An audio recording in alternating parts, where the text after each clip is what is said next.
Getting your holiday week started right. Thanksgiving on the horizon. It is the Vegas Take. I'm Chris Wynn in for Brian Shapiro, along with Pat Casale here. That's me. On your Monday, as we get you set. Well, of course, the first day going into the week, we had all the weekend activity going on. And we had some UNLV basketball over the weekend as the Rebels were at home against the likes of SMU this weekend. And didn't exactly go ideally. But here live in studio, we're very happy to have our guest. We've got Frank Carbone, a longtime UNLV alum, is all wired in when it comes to UNLV basketball. He joins us. Also, Rasar joins us from the Lique, a local artist, and also Cam Calloway joins us live in studio. They have a show coming up on Saturday, 8 o'clock downtown. Rasar Bunkhouse Birthday Bash 5 is going down. So we're going to talk to both of them and get their details about not only their music, but about the show coming up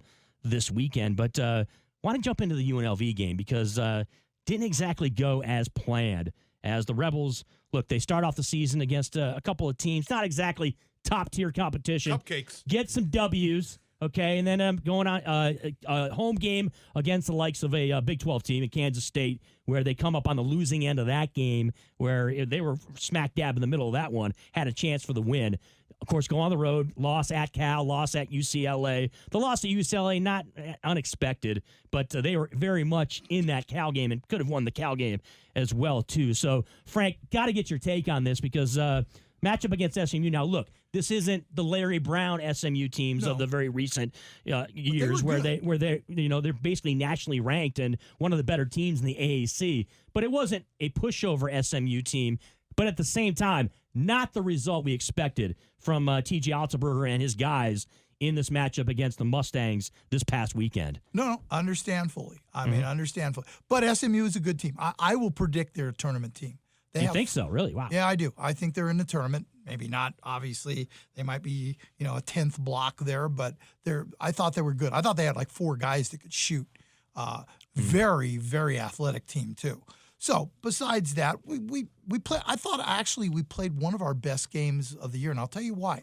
They had 8 turnovers the first half. I don't know if you knew this. In fact, I went to breakfast with DJ, who's redshirting, yesterday, and we talked about this, and he was surprised too. Second half, they had no turnovers. They played pretty well. So they're interesting. Now, how's this team going to end up this year? I think they're going to be better than people think. The hardest games they're going to have left are Cincy, and we'll see. I don't know how good Cincy is this year, Cincinnati, and then, of course, probably San Diego State. I think those will be tough games. Yeah. They seem like they lack stamina. I mean, maybe I'm crazy, but they play pretty well early, and they just seem to run out of gas. You think that's part of the where they're going? I mean, learning the system? I think learning the system. It's a totally different system. What I do like about TJ, he's a very cerebral coach. Yeah. He's got numbers figured out and stuff. So I think, and of course, none of these guys are really his. I mean, he's kind of put a ragtag group. And Menzies had the same issue, too. So, like I said, but you know what I do like about them? They play hard. I like the fact they play hard. They're very fluid. A lot of times under Menzies, people be standing around waiting for the ball to come to them. These guys move and stuff better defensively. Overall, I'd say things are a lot better. Now, would it have been nice if we could have kept one more player that left? Boy, that would have helped a lot. One really good shooter. And of course, next year is going to be interesting. I mean, he brings in like seven new people. And of course, you mentioned DJ, who's going to be the big key. Look, there's no question next year is going to be a year that they should be on the rise, right, with that backcourt that they're possibly going to have. But let's be honest about it. When it comes to UNLV basketball, and when you're paying TJ the money you're paying him, he's the highest paid coach in the Mountain West. Understand. The expectations immediately come with that. Oh, I know. So he's already becoming under scrutiny. And look, we talked about the SMU game, but that Texas State game, Frank, I'd like to get your impact. Because look, in the second half there, you talked about TJ as a tactician. That he was getting a lot of criticism, rightly so, for not making adjustments in that second half, and they just couldn't score. I mean, this is supposed to be TJ's bread and butter. Is what is this team filling it up and going? Look, they're not going to be the 1990 running Rebels, but they were supposed to be more of a running Rebel team, right? A team that was going to get out there, push the tempo, and that necessarily hasn't transpired.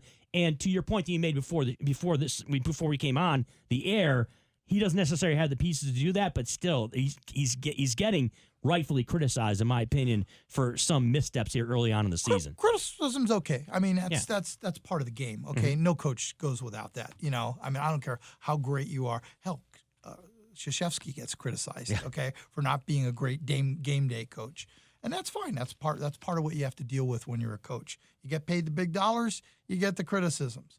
I do think they'll get better. Like I said, I think one thing he's experimenting, and then I want you to get on with Rasar and those guys here too, because that's important to me.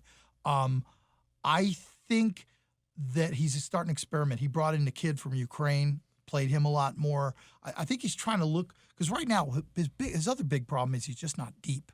He goes about 6 deep. If he can get 2 or 3 other guys a lot more involved, then maybe they make a run here. Maybe, as they get into the conference arena, they get better, and we'll see what happens, That would be my question. First of all, as a coach, mixing and matching, find that right chemistry. How do you think they'll do in conference? I mean, I think if they can fare well in conference, maybe be 2 or 3 games, 2 games over 500 or 4 games over 500, and do well in the tournament, maybe get past the first 2 rounds. I mean, can you see that happening? Yeah, no, I could. I mean, hey, a lot of it's luck. Let's be honest with you. You go out and you shoot, 60% in a couple games here in a row. The other team shoots 40. You're gonna beat the Lakers if you shoot like that. Okay, so I think we'll see. Like I said, I'm constantly evaluating, looking at things. I see certain things I really like. Again, he needs to get to a level where he's got like at least 8 guys he can count on. And right now it's more like 6. So we'll see. We'll go from there. It's funny. Frank brings up the Lakers as we have Rasar from the Lique and also solo artist Cam Calloway joining us here live in studio. Cam, Lakers, got to throw it at you. This is a team that everybody's talking about in the NBA, and rightfully so. Look, that whole rivalry in LA is going to be heated up big time this year with both the Clippers and the Lakers, obviously, with Kawhi Leonard and Paul George now playing for the Clips, and of course your Lakers with LeBron James and Anthony Davis. The acquisition of Davis, as a Laker fan, you had to be pumped up about that. It's huge, man. I think I haven't been excited to watch Lakers basketball like this since Kobe and Shaq were together. I think AD and LeBron are probably one of the best duos in the NBA history. LeBron being able to penetrate and then having a player like AD be a great post player, but also a great shooter.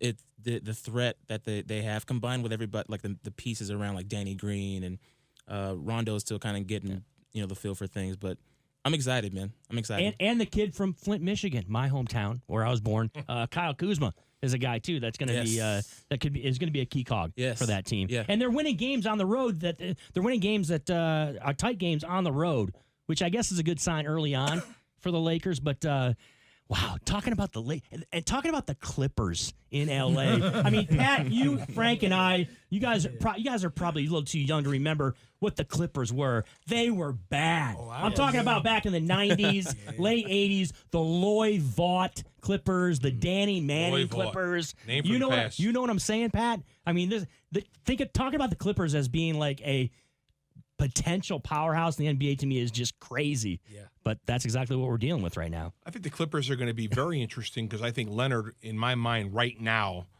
could be the most dominant player when he's on. I think because youth. Nothing away from LeBron. LeBron, Mother Nature gets against LeBron somewhat.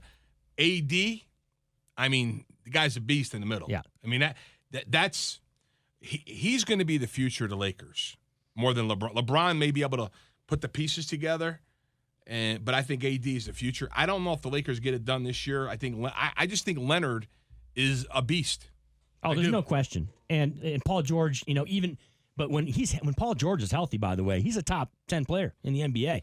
Toronto didn't want to see him go. He's not a sidekick. He's it's a situation like you talked about with Shaq and Kobe, and with Dwayne Wade and Shaq down in Miami. It's that kind of deal where Paul George can be that.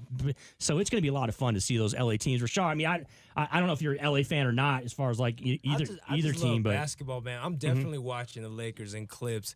Huge Kawhi fan. I love the claw. I love the way that defense is being popularized again.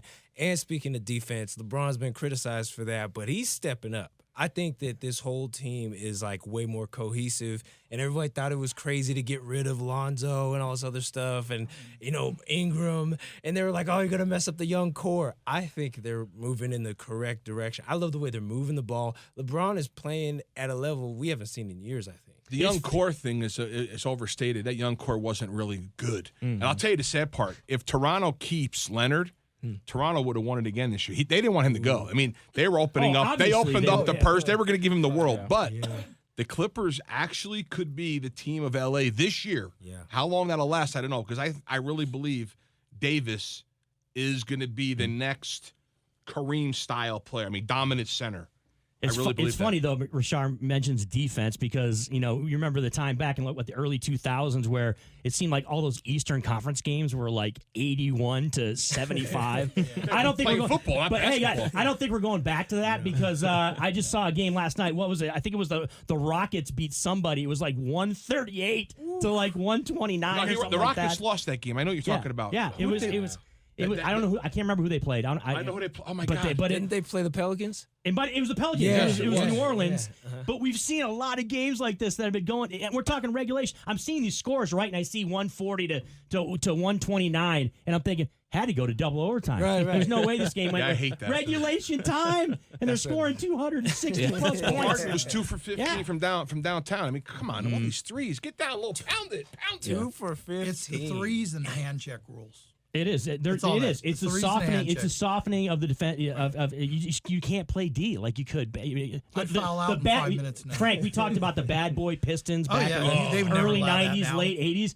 Half the stuff they did, they would be kicked out of the game today for doing. How about the Bulls? There's no way. Yeah. The Bulls too. Rodman used to pound you. The Knicks. Those Knicks Bulls games, Pat. There were wars. There were fights. Starks. Yes. Mason.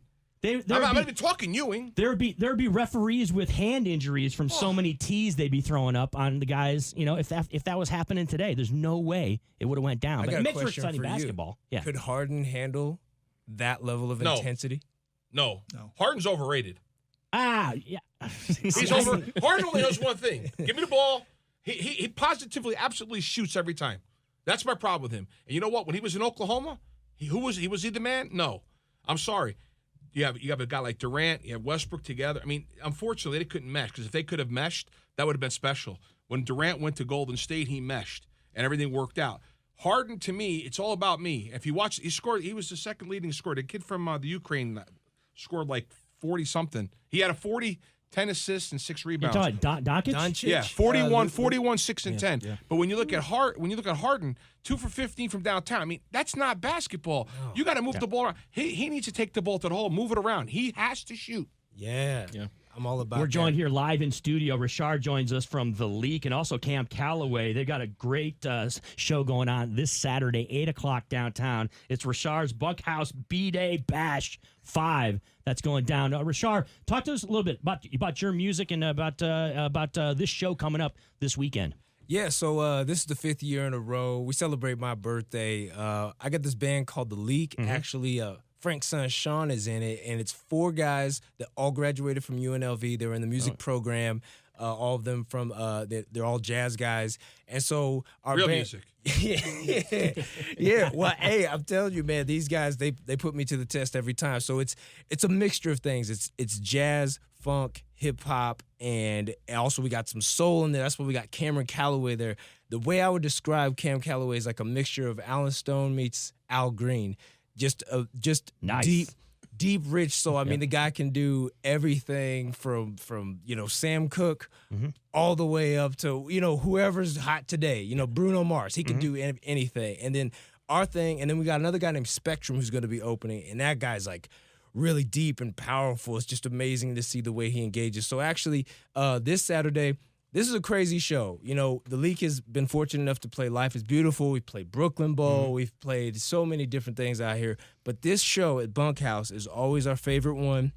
It's the only place I've ever done stage diving or crowd surfing. So it's always a lot of fun. Yeah, we get crazy out there. Yeah, because I haven't actually been to this to where you're having this at. So it's not really like, is it like a bar situation or what's the setup? What do we got going on? It's a bar. It's a part of the whole downtown project. You know, shout out to Tony Shea, who has definitely revitalized that whole area, specifically 11th Street Records and all that stuff. So it's an area that's seen a lot of turnaround in the last like 5 years.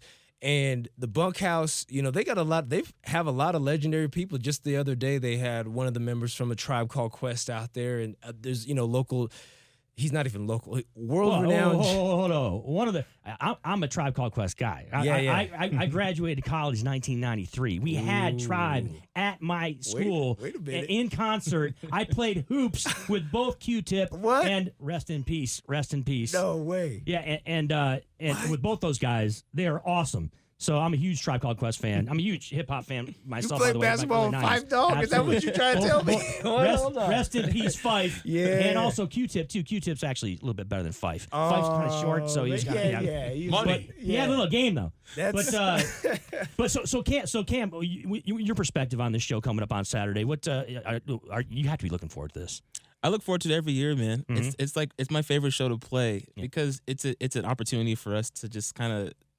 We do everything separately throughout the year, but at the end of the year, we get together and kind of it's a party. Yeah. And so I'm always looking forward to playing with the Lique, and we collaborate on music too, and I'm looking forward to it, man. It's going to be fun. Are you a Vegas local as well? I am, yes. So you guys are born and raised in Vegas, grew up in Vegas, basically? Or is I was born in Long Beach, but we moved here in 92. Okay, so you were really young then when you moved out here. And so you're originally, are you West Coast guy or you? Yeah, I'm from Sacramento. Okay, awesome. So you're Sacktown guy. Yeah. So talk about the music scene here in Vegas, because I think Vegas, from a music standpoint, immediately comes to my mind as someone who listens to all types of music. Right. I have favorite bands in a lot of genres, but immediately when I think of Vegas, what do I think of? I think of the Killers, right? I think of Panic at the Disco, groups like that. Imagine Dragons. Imagine Dragons. Right. But it's a music scene, I believe, I gotta believe is burgeoning, in many different types of genres and eras and categories. Oh yeah, I mean, I could just list off right here. Obviously, we got my band, the Lique, Cam Calloway. There's Mike Xavier. There's Echo. There's Kaylee Foster. We got the legendary Ronnie Foster, who's still performing out here. I mean, that guy. That little bit of Tribe Called Quest trivia there for if you look him up. But I mean, Halsey Harkins. Who else? What's her name's on The Voice right now? Homegirl. Local Las Vegas Kara girls Brown. on The Voice. Kara Brown. Okay, yeah. She's one of the best singers. We got Sonia Barcelona. Yes. Where'd you go to high school? I went to Durango. Okay. Just wonder, because my daughter went to the academy. LVA. She sings, LVA. Okay. A lot of talent comes out of LVA, man. Yeah. And they put on some shows. How big a venue? It's about 250. It's an intimate place. Okay. Yeah. You're going to sell it out, huh? Oh, man, we're going to have a good time, I tell you that. As you should, because downtown. Look, downtown is just improving on a daily basis. I mean, not just the music venues, but like all the restaurants and bars down there, and they've done a tremendous job as trying to get more people down there as opposed to out on the Strip. Which is obviously gets a ton of attention here in Las Vegas. But there's a lot of good spots down there. I take people down there every time, whenever because we all, as people that live in Las Vegas, we always have people that visit because they're coming through for whatever reason. I always take them downtown, take them to Fremont, let them see the Fremont Street experience. I take them to 11th Street Records. I take them to, there's so many cool places. In fact, Cameron and I, there was a place called The Beat right there at Emergency Arts right there. And that's where we met at this open mic called The Human Experience. That was a life-changing event. I came in here as a part of something called Vegas Nocturne at Rose Rabbit Lie at, the Cosmopolitan.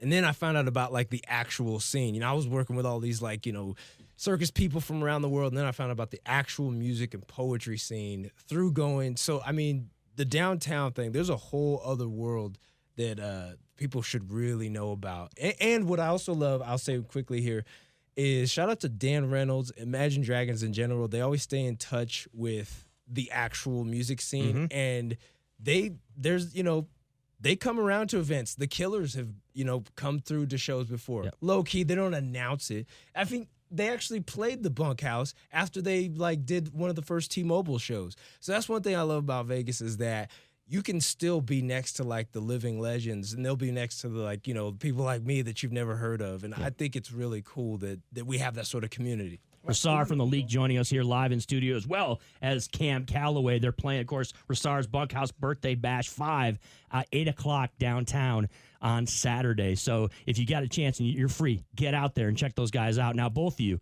got to hit you up on your influences, okay? Because being in the music, it's who were the guys, both Cam and Rasar, that you guys look up to, and that you guys kind of were just people that you looked up to in music? I'll go first. My heart's always Motown. Mm-hmm. It's Stevie Wonder. It's just the Sam Cooke, a lot of Marvin Gaye, a lot of older soul music. Thank you. My time. I can get your time. Hey, I happen to be a Michigan native over here, so okay, I can get with that. Yeah, I but can you're too young for the '60s, buddy. You're too young. Hey, my old man had the record player out, man. Come on now. I had stereo. We had stereos, man. All the Motown music was just, it was all over the place in my house. Rasar, who are the guys you looked up to? Honestly, Motown I think is very important. I just went back and listened to album number 3 of the Jackson 5, which was one of the ones I raised up on. I would say because I'm hip hop, my deepest influences, Tupac's a big influence for me.